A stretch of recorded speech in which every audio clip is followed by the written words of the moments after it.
muestras a los que no puedan ir para, para que fuera más fácil, ¿verdad? Entonces solo le indican al doctor quiénes van, porfa, y qué día pueden ir para que él les haga espacio en la finca.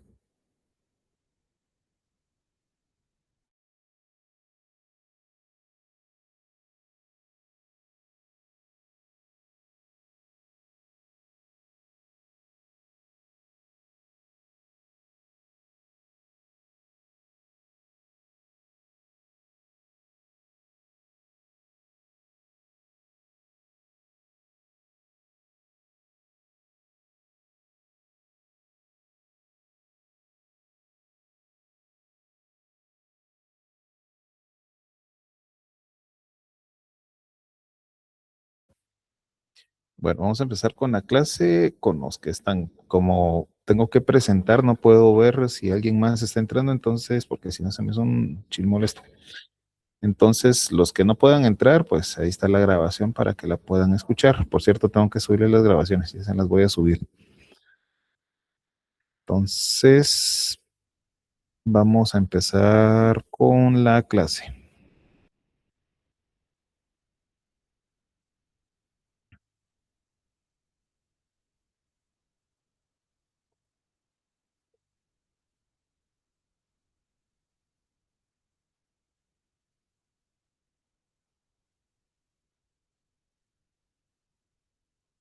Ahí está.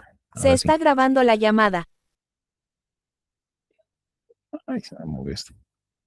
Bueno, ahí está.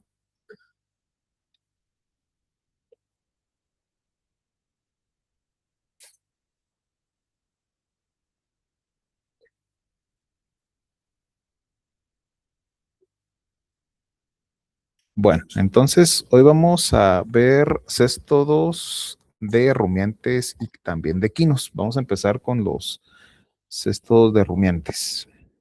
Entonces, cualquier cosa me pueden interrumpir para preguntarme. Bueno, no logro ver ahí si me levantan la mano, entonces pueden hablar para interrumpirme si tienen alguna duda. Entonces, vamos a empezar, ¿verdad? Y vamos a empezar hablando de Moniesia. Moniesia es un cesto de rumiantes, ¿verdad? Que produce la enfermedad que se conoce como moniesiosis. Es una teniasis, ¿verdad? O cestodosis de rumiantes, tanto grandes como pequeños, afecta a ovejas, cabras, vacas, a otros rumiantes silvestres como los venados. Es un cestodo que se encuentra localizado a nivel de intestino delgado, es este que ven acá, es bastante largo, ¿verdad? Está distribuido en todo el mundo y si lo vemos, ¿verdad? Morfológicamente en detalle, vamos a ver que este es su escólex, esta estructura que está acá. Posee cuatro ventosas, esas ventosas no poseen ganchos, no posee un rostelo, es decir, no posee ganchos en el extremo anterior, ¿verdad? Y si vemos sus proglótides maduros, donde se encuentran los órganos genitales, posee un doble juego de órganos genitales, son estas dos cositas redondas, estas dos como círculos que se ven acá a los lados.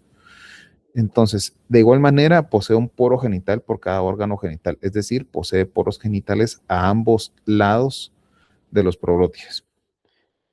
Y una característica que tiene este cesto es que posee estas estructuras, estas cositas negras que se ven acá, estas franjitas negras, que esos son las glándulas interproglotidias que tienen una disposición en roseta, dicen los libros, porque tienen una forma así como redondeada y se encuentra en el extremo caudal de cada proglótide. Y los huevos son estos que están acá, tienen una forma triangular, algunos de ustedes ya lograron verlos en laboratorio, tienen una cáscara bastante gruesa, un aparato piriforme, que es esa estructura que está acá. Se dice piriforme porque se supone que tiene forma de pera, pero es una estructura como triangular que se continúa con el metacéstodo, que es esta estructura redonda que está acá. Aquí posee los ganchos. Entonces tienen esa forma así como de diamante, ¿verdad? Forma triangular. Entonces, eso es con respecto a Moniesia. Bueno, con Moniesia expansa, ¿verdad? Aquí estamos hablando de Moniesia expansa. Les pongo esto para que vean la especie, ¿verdad? Entonces ahora vamos a hablar de Moniesia benedeni, que es la otra Moniesia que también está presente en bovinos, muy similar a la anterior en cuanto a longitud. Y esta únicamente, o vamos a verla principalmente en bovinos, raro verla en otro tipo de rumiantes. También está en intestino delgado, está en todo el mundo también, ¿verdad? Entonces, igual, ¿verdad? Un escólex así redondeado, con 4 ventosas sin ganchos, tampoco posee un rostelo con ganchos. La diferencia es que esta es más ancha que Moniace expansa. Esta mide 2.6 centímetros de ancho. Aparte, si vemos las glándulas interproglotídeas, que la anterior tenía esta forma de roseta, que se decía que estaba caudal a los proglotídeos maduros, las glándulas interproglotídeas son centrales, es decir, están como que colocadas en el centro del proglotida. Entonces son estas estructuras, esto más oscuro que se ve acá. Entonces esas son las glándulas interproglotídeas. Igual posee 2 huevos de órganos sexuales, ¿verdad? Por proglotida. Y los huevos de igual manera tienen forma triangular, a veces poliédrica, así como en forma cuadrada, o a veces en forma de diamante, ¿verdad? Es algo normal. Igual en el centro se encuentra el aparato piriforme, que es esta estructura que posee el metacesto en su interior.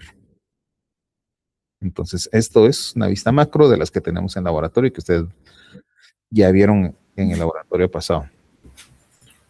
Doctor, disculpe, ¿podría enseñar otra vez las glándulas interproglotidias, por favor? ¿De cuál de las dos? De Benedeni. De Benedeni son esto oscuro que se ve acá, en medio del proglotis. Esta como manchita morada oscura que se ve acá. Estas son las glándulas interproglotídeas. Están como que no caudales, sino que están así como centrales en el proglotis. Entonces, ya, gracias. Las anteriores están así como caudales en la parte final de cada proglotía. Y estas están como centrales. Esa es la diferencia. Ok, gracias, doctor. Muy bien. El ciclo biológico incluye a hospederos intermediarios que son ácaros oribates, cualquiera de estos géneros. Ahí se los aprenden: galuma, oribátula, pelirobates, etcétera, ¿verdad? Entonces, son como hospederos intermediarios, muy similar a lo que hemos visto anteriormente. Entonces, los huevos, ¿verdad? Salen en las heces de los rumiantes y entonces los ácaros oriváteos van a ingerir las heces, se alimentan de las heces de estos rumiantes y al ingerir las heces ingieren los huevos de los estos y dentro de ellos se va a desarrollar el cisticercoide.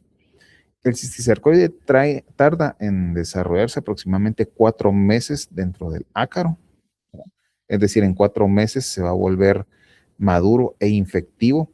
Y entonces, al momento que este ácaro de nuevo se encuentra en el pasto, ¿verdad? Viene un rumiante, ingiere el pasto y accidentalmente va a ingerir estos ácaros. Entonces, el ácaro ingresa al tracto intestinal, ingresa al rumen, retículo, maso, abomaso, queda degradado, se libera el cisticercoide, este se adhiere a la mucosa intestinal y va a dar origen a un cestodo adulto. El periodo prepatente para estos céstodos, para ambas especies, es de 37 a 40 días en promedio. Entonces, básicamente, este es el ciclo. Hay que hacer la salvedad que aquí se han encontrado aves como huéspedes paraténicos. Entonces, ¿cómo funcionan las aves en este caso? Que resulta que las aves ingieren los ácaros, ¿verdad? Entonces, se libera en este caso el huevo con el ácaro, o sea, el ácaro se degrada dentro del ave, se libera el huevo y el huevo pasa, ¿verdad? Por efecto mecánico hasta que vuelve a salir en las heces del ave, vuelve a infectar los pastos y vuelve a ser ingerido por los rumiantes ahora sí. Entonces, es un poco extraño, ¿eh? Pero eso es lo que reporta la literatura. Yo en lo personal sí lo miro así como que un poco jalado, pero es lo que mencionan los libros que puede pasar, ¿verdad? Que en ocasiones las aves pueden ser huéspedes de transporte de estos huevos de céstodos. Entonces, es algo probable, ¿verdad? Aunque me imagino que es poco común. Entonces, lo común es esto, ¿verdad? Que salen, en ese caso las heces, los ácaros se alimentan de las heces, ingieren los huevos y posteriormente el cisticercoide se desarrolla dentro del ácaro y entonces ya es ingerido por los rumiantes para infectarse y desarrollar ese cesto adulto. Entonces, ¿qué signos observamos en las infecciones por estos cestos? Puede haber una infección de tipo crónico que se da principalmente en animales adultos con un sistema inmune ya bien desarrollado. Entonces, acá no es que o sea, se observa una signología, pero es muy leve o a veces inexistente. El animal puede estar infectado y puede eliminar proglótides y huevos de cestos, pero no presenta ninguna signología. Por ahí en algunos animales que pueden estar desnutridos puede haber anemia, pueden estar caquéticos, así como estos que ven acá en la imagen. Puede haber edema de cerosas, ¿verdad? Y la presencia de los proglótides en las heces. Entonces son signos bastante leves, a veces autolimitantes y con el tiempo pues desaparecen los signos. Ahora bien, existe una forma que es aguda y esta se da principalmente en animales jóvenes, en terneros o en cabritos, ¿verdad? Menores de 6 meses. Entonces, ¿qué sucede acá? Hay un síndrome de mala digestión, ¿verdad? Por daño de la mucosa intestinal, como es un sistema inmune poco desarrollado, le da más chances esto de desarrollarse, de haber una mayor carga parasitaria, más estos adultos y por lo tanto mayor daño al epitelio intestinal. Por esa razón es que se dan estos signos, ¿verdad? La mala digestión, el síndrome de mala absorción por daño al epitelio intestinal, presencia de diarrea y eliminación abundante de proglótides en heces. Entonces, conforme el sistema inmune va mejorando y va creando defensas contra estos agentes parasitarios, entonces la carga va disminuyendo y entonces ya las signologías pasan a ser crónicas, ¿verdad? Ya problemas poco notorios, pero puede haber presencia siempre de céstodos en el intestino. Patogénicamente, los más afectados, como son animales menores de 6 meses, ¿verdad? Les decía, eran corderos, ¿verdad? Cabritos, terneros. Y el principal problema es esto, de la acción mecánica por obstrucción. Gran cantidad de cestos adheridos a la mucosa intestinal pueden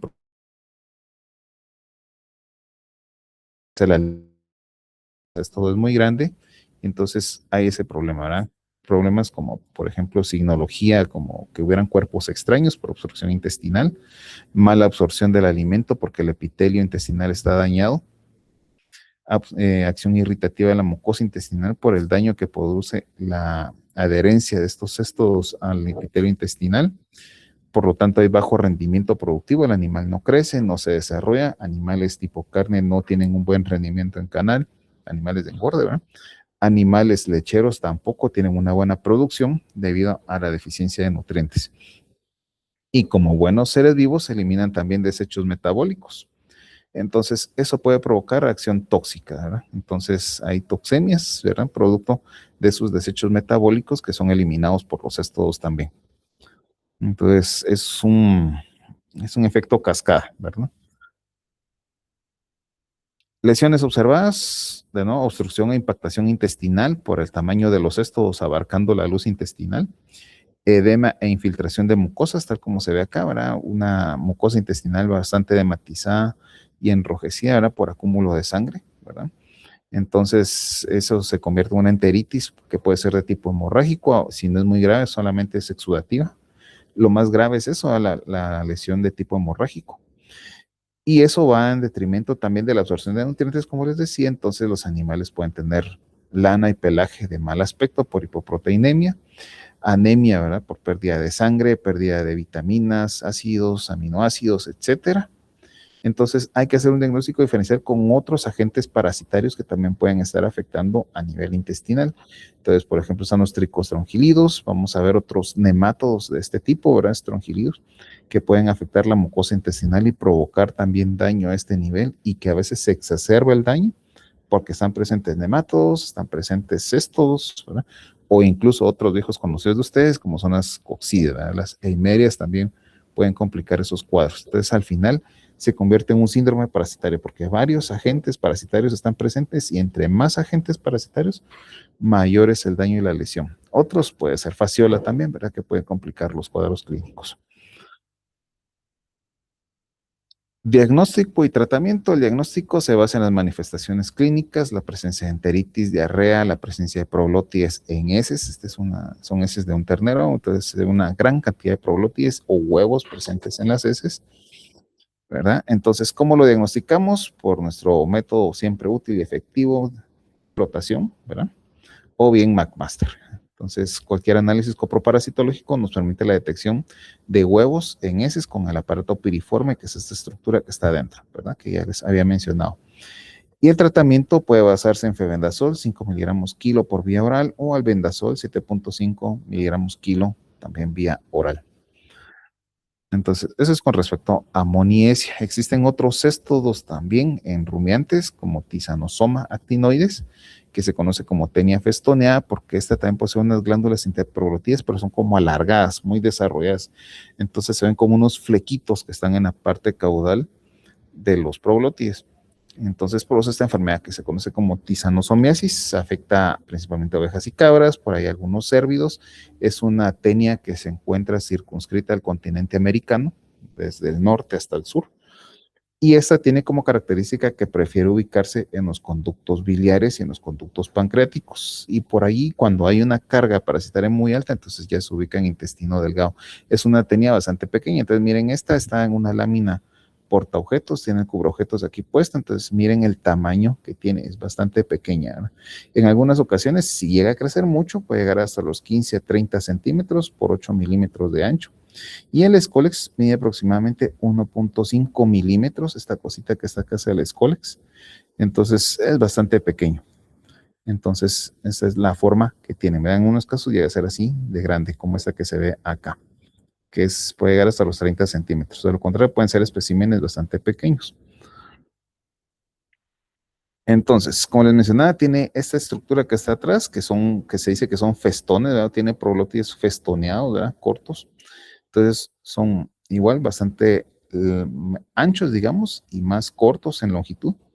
Entonces, esas papilas que están sobredesarrolladas, que están en la parte caudal, son las que se conocen como festones. Entonces, aparte, esta tenia se caracteriza porque posee unas cápsulas ovígeras, digamos, que también son órganos parauterinos, es decir, está el útero del cestodo, ¿verdad? Y ese útero empieza a separarse, empieza a formar pequeñas bolitas, ¿verdad? Y ese fragmento de útero se separa y va a contener dentro de él a cierta cantidad de huevos. Entonces es como que el útero se va fragmentando. Entonces, cuando nosotros vemos estos éstodos y vemos acá los órganos, en este caso los órganos sexuales en los prolótides maduros, vamos a ver que hay pequeñas pelotitas a la par de los úteros que son más grandes, que son fragmentos de útero que se van separando y van formando estas cápsulas. Y esos son los órganos parauterinos. Igual, ¿verdad? Posee dos pares de órganos sexuales por prolótide, por lo tanto también dos poros genitales laterales, uno a la derecha, uno a la izquierda, uno por cada órgano sexual. Entonces, huevos no poseen aparato piriforme, únicamente está el huevecillo, ¿verdad? Contenido dentro de los órganos parauterinos o cápsulas ovígeras, también ya cuando lo encontramos en heces, ¿verdad? Aproximadamente mide unos 20 a 25 micrómetros para que tengamos una idea de cómo verlos en el microscopio.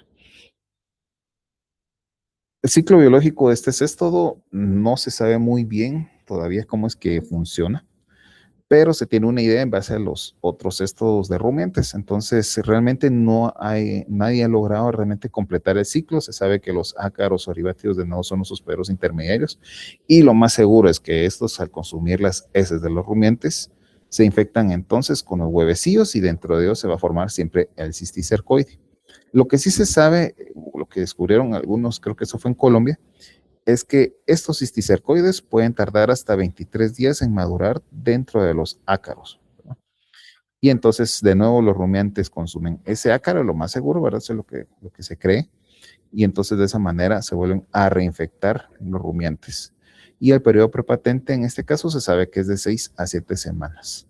Y se sabe que cada proglótide aproximadamente contiene hasta 252 cápsulas ovígeras. Y cada cápsula ovígera contiene hasta 30 huevos. Entonces hagan la multiplicación de cuántos huevos pueden haber en cada proglótide. Patogenia, pues igual, ¿verdad? Acción obstructiva, debido a que crecen estos éstodos principalmente en los conductos biliares. Entonces, como crecen tanto, empiezan a bloquear los conductos biliares, hay acúmulo de bilis y jugo pancreático, entonces hay daño a estos tejidos. Y por lo tanto hay dificultad en la digestión de alimentos porque no hay liberación de enzimas, ¿verdad? Ni pancreáticas, ¿verdad? Ni tampoco jugos biliares. Eso va a provocar ictericia y pérdida de peso en el animal y la consecuente diarrea por una mala digestión. Lesiones, acción irritativa sobre el epitelio biliar, en este caso lo que se conoce como una colecistitis, ¿verdad? Daño a los conductos biliares. hepatitis, ¿verdad? Por daño al hígado, pancreatitis, fibrosis hepática y tejidos circundantes. Entonces hay inflamación y ligera fibroplasia de todas estas estructuras asociadas al hígado, los conductos biliares, páncreas y el epitelio intestinal, y eso se marca como una bilirrubinemia en el animal. Y entonces al final, como esos hígados están muy dañados, están fibrosos, están de una coloración amarillenta, entonces son poco comercializables, mejor dicho, para nada comercializables, entonces es causa de decomiso de hígados en rastro. Y si vemos esto en una histopatología, si ya se manda histopatología para ver los daños, entonces se ve presencia de células endoteliales con un citoplasma abundante, así esponjoso, así es un citoplasma así como agrandado, ¿verdad? Diagnóstico y tratamiento, la presencia de prolotidez en heces, que nos va a orientar a la presencia de cestos, y igual, ¿verdad? Flotación y McMaster, las técnicas de elección para poder hacer el diagnóstico en laboratorio. Y si hacemos necropsia, entonces la identificación post-mortem en las lesiones a nivel de conductos biliares, conductos hepáticos, a nivel hepático, o bien la presencia de cestos en intestino. Entonces lo colectamos, lo analizamos en base a las características morfológicas que ya conocemos en laboratorio y hacemos el diagnóstico. Entonces, este es un corte histológico, entonces este es un conducto pancreático, entonces se mira el cesto, en este caso, dentro del conducto. Pero este es un conducto biliar. Entonces, tratamiento, igual, ¿verdad? Febendazol 10 miligramos kilo, albendazol 10 miligramos kilo, pues son los de elección.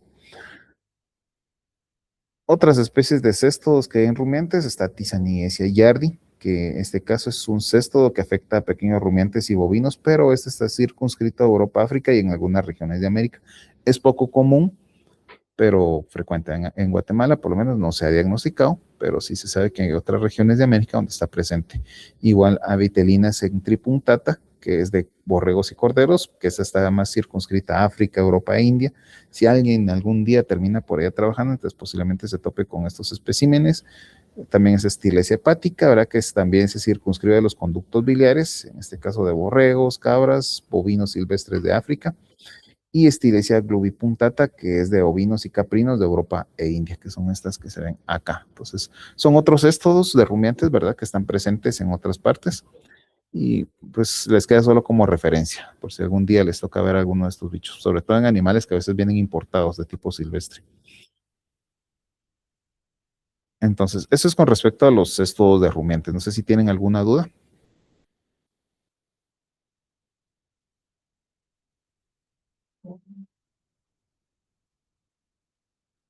Vamos bien. Sí me escuchan, ¿verdad? Sí me están escuchando. Ah, va, gracias. Sí, Ya me doctor. dieron. ¿Puedo hacer una pregunta? Ajá, sí. ¿Cómo es que sube el actinoides hacia el canalículo biliar por la papila duodenal o cómo? Así es. Ajá. Llega al intestino y a partir de ahí ingresa. Sí, es una Gracias. migración mecánica, en este caso, no perfora intestino ni nada. No es como fasciola, digamos, sino que en este caso ingresa a través de los canalículos, a través de la papila. Así es. Gracias, doctor. Muy bien. Bueno, entonces ahora vamos a ver cestodos de equinos, le hace caballos, burros, mulas, cebras también, ¿verdad? Que son silvestres. Entonces, acá tenemos esta que es Anaplocéfala perfoliata, es este que se ve acá, que la vamos a encontrar en intestino delgado y a veces en intestino grueso de caballos y asnos, ¿verdad? Está presente en todo el mundo, es bastante común.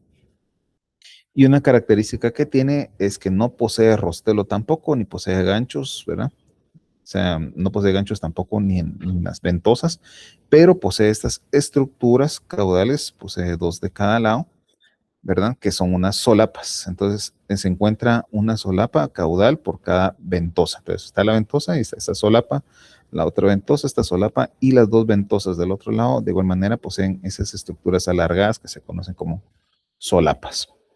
Entonces, como les decía, no carecen de ganchos, ¿verdad? Entonces, aproximadamente miden de 5 a 8 centímetros de longitud, son bastante pequeñas, pero con una gran cantidad de proglótides alargados y delgados. Entonces, aproximadamente en su parte más ancha puede medir hasta 1.2 centímetros. Entonces, vean, acá están los bróteos inmaduros, maduros, los grávidos mucho más anchos, pero todos son muy delgados. Entonces, como les señalaba, estos proglótidos son así rectangulares, aplanados. Y los huevecillos son estos que ven acá. Entonces tienen una forma poliédrica semicircular, se dice, porque tienen varias formas. Pueden ser así como forma de diamante, algo así como los que vimos anteriormente, como Niesia, ¿verdad? O bien puede ser así en forma como cuadrada, o a veces tiene forma como de herradura, ¿verdad? Por ser de quino. Entonces, no por ser de quino, pero sí tienen esa forma así como de herradura, ¿verdad? Siempre con un aparato firiforme, que es esta estructura que está acá. Entonces, por esa razón se dice que son poliédricos a semicirculares. Otro que tenemos acá es Anaplocephala magna. Entonces, a diferencia de Perfoliata, no posee solapas en sus ventosas. Y esta la vamos a encontrar en intestino delgado, en yeyuno y en estómago. Bueno, otra característica, perdón, de Anaplocephala perfoliata es que esta la vamos a encontrar en la válvula ileocecal. Se me olvidó. Entonces va a estar en intestino delgado, válvula ileocecal e intestino grueso. Mientras que Anaplocephala magna la vamos a encontrar en intestino delgado y a veces en estómago, ¿verdad? Entonces, solo en raras ocasiones, cuando la carga parasitaria es muy alta, podemos encontrar las dos en el mismo lugar, ¿verdad? Anaplocephala magna y perfoliata a nivel en este caso, de válvula ileocecal, ¿verdad? Pero eso es cuando las lesiones son muy graves porque la carga parasitaria es muy alta y el animal está muy mal nutricionalmente o inmunológicamente. Entonces, este es un cesto de caballos y asnos y su tamaño es de aproximadamente 80 centímetros de longitud por 2.5 centímetros de ancho. Por eso magna, porque es larga, es más grande, comparada con perfoliata, que es mucho más pequeña en cuanto a longitud, ¿verdad? Entonces, esta mide 8 centímetros de longitud como máximo. Magna puede llegar hasta 80 centímetros de longitud, es mucho más larga. Entonces, dos diferencias principales. Longitud, ¿verdad? Esta es mucho más larga y no posee solapas en sus ventosas. Entonces, básicamente eso, los huevos, pues las medidas pues son relativas a 50 a 60 micrómetros. No vamos a medirlos en el microscopio, entonces solo para que tengan una idea. Y así es como se miran adheridas a la mucosa intestinal. Otra que tenemos es para Anaplocephala mamilana, o también se conoce como Anoplocefaloides, o a veces Tenia mamilana, cualquiera de los tres géneros es lo mismo, ¿verdad? La especie es la misma, mamilana. Entonces, puede conocer como Anaplocephala mamilana, Anaplocefaloides mamilana o Tenia mamilana, que es lo mismo. Igual, ¿verdad? Posee, en este caso, un escólex con ventosas, pero estas ventosas están dirigidas lateralmente, es decir, a los lados y tiene una forma alargada. Entonces, pues dice que tiene forma como de herradura. De nuevo, no posee rostelo ni tampoco posee ganchos en las ventosas. Y igual, ¿verdad? Entonces, en este caso, los proglotides o el estróbilo, ¿verdad? Poseen poros genitales unilaterales que pueden estar en una posición media, es decir, en medio o posterior o casi en la parte final de cada proglótide. Es un cesto que está en intestino delgado y a veces en estómago también, y es bastante pequeña, mide de 10 a 50 milímetros de longitud, es mucho más pequeñita comparadas con todas las que hemos visto anteriormente. Entonces, este es su escólex, bastante pronunciado, ¿verdad? Con los ventosas dirigidas lateralmente, y en este caso los proglótides, igual, ¿verdad? Rectangulares, bastante delgados, pero corta en longitud, hasta 50 milímetros, que serían que unos 5 centímetros de longitud. El ciclo biológico para todos es el mismo, entonces igual, ¿verdad? Funcionan como hospederos intermediarios los ácaros o derivátivos de vida libre, que en este caso van a ingerir las heces de los equinos conteniendo los huevos. Entonces dentro de ellos se van a desarrollar los cisticercoides y un cisticercoide va a tardar en madurar y volverse infectivo dentro del ácaro entre 2 y 4 meses. ¿De qué va a depender? Condiciones de temperatura, humedad, ¿verdad? A mayor temperatura es más rápido el desarrollo del cisticercoide. ¿Por qué? Porque el ácaro cuando hay más temperatura vive menos. Entonces el cisticercoide tiene que correr para madurar, porque si se lo comen o se muere antes el ácaro, entonces de nada sirve. Entonces por esa razón es que también puede variar el tiempo en que el cisticercoide madura. Entonces si la temperatura es muy alta, tardan 2 meses. Si la temperatura es un poco más fría, es menos cálida, entonces puede durar hasta 4 meses desarrollándose dentro del ácaro. Y el periodo prepatente, una vez que infecta a los equinos, es de 4 a 6 semanas. Entonces, de nuevo, los equinos se infectan al ingerir accidentalmente los ácaros conteniendo los cisticercoides que ya están maduros y que son infectivos para desarrollar cestos adultos en intestino. Entonces, patogenia. Entonces, Anaploséfala perfoliata generalmente va a producir daños y va a ubicarse a nivel del orificio iliocecal, de la válvula iliocecal. Esta que está aquí es la válvula iliocecal. Además, también en la pared del ciego, ¿verdad? A nivel de intestino grueso, colon. Entonces, se miran generalmente así en una necropsia, ¿verdad? Todos los cestos adheridos a toda la región alrededor, en este caso de la válvula iliocecal principalmente, y de ahí se extienden hacia intestino grueso o hacia intestino delgado. A veces provocan estas lesiones bastante groseras, ¿verdad? Como esta que está acá. Entonces ya se observan úlceras, ¿verdad? A ese nivel de la válvula iliocecal y todos los cestos adheridos justo en esa unión. Entonces, generalmente son lesiones bastante pequeñas, oscuras, ¿verdad? En forma deprimida, es decir, tiene forma como de guacal, ¿verdad? Así como que hendida hacia el interior de la mucosa intestinal, formando una úlcera. Alrededor hay edema, ¿verdad? Tejido de granulación, es decir, empieza a formarse tejido con células de defensa, granulocitos. Oclusión parcial de la válvula iliocecal cuando el tejido empieza a fibrosarse y empieza a engrosarse, entonces se mira así como callosa, entonces ya la válvula iliocecal empieza a cerrarse. Y además, como aquí hay bacterias, ¿verdad? Entonces esas bacterias colonizan esas úlceras, ese tejido dañado que está acá, y entonces ya se producen infecciones bacterianas secundarias y ya se complicó el cuadro con una enteritis necrótica, ¿verdad? Y otros daños más allá.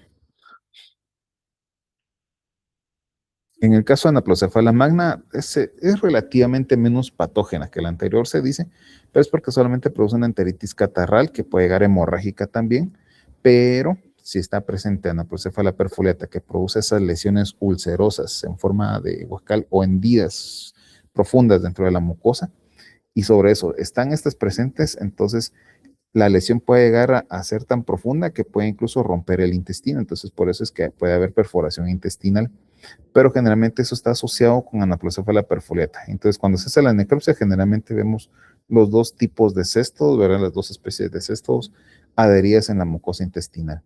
Y mamilana raras veces es patógena, igual es un parásito porque está alimentándose y consumiendo ahí alimento de gratis, ¿verdad? Sin aportar nada, pero generalmente no está asociada a lesiones tan graves, salvo que estén esas dos presentes.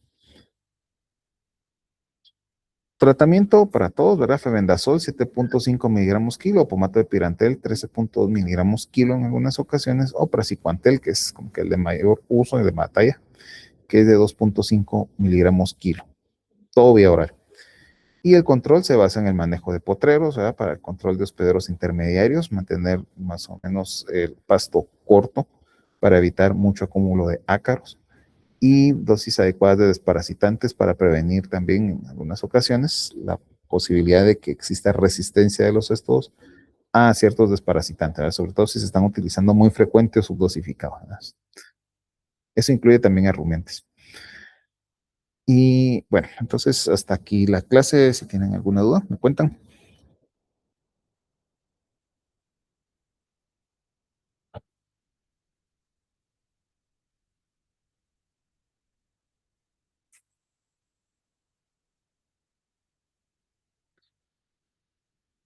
Bueno, ya que no hay dudas, están todos muy felices, entonces dejémoslo acá. Entonces, los que están en el laboratorio sigan trabajando y nos vemos mañana. Feliz día. Feliz día, doctor.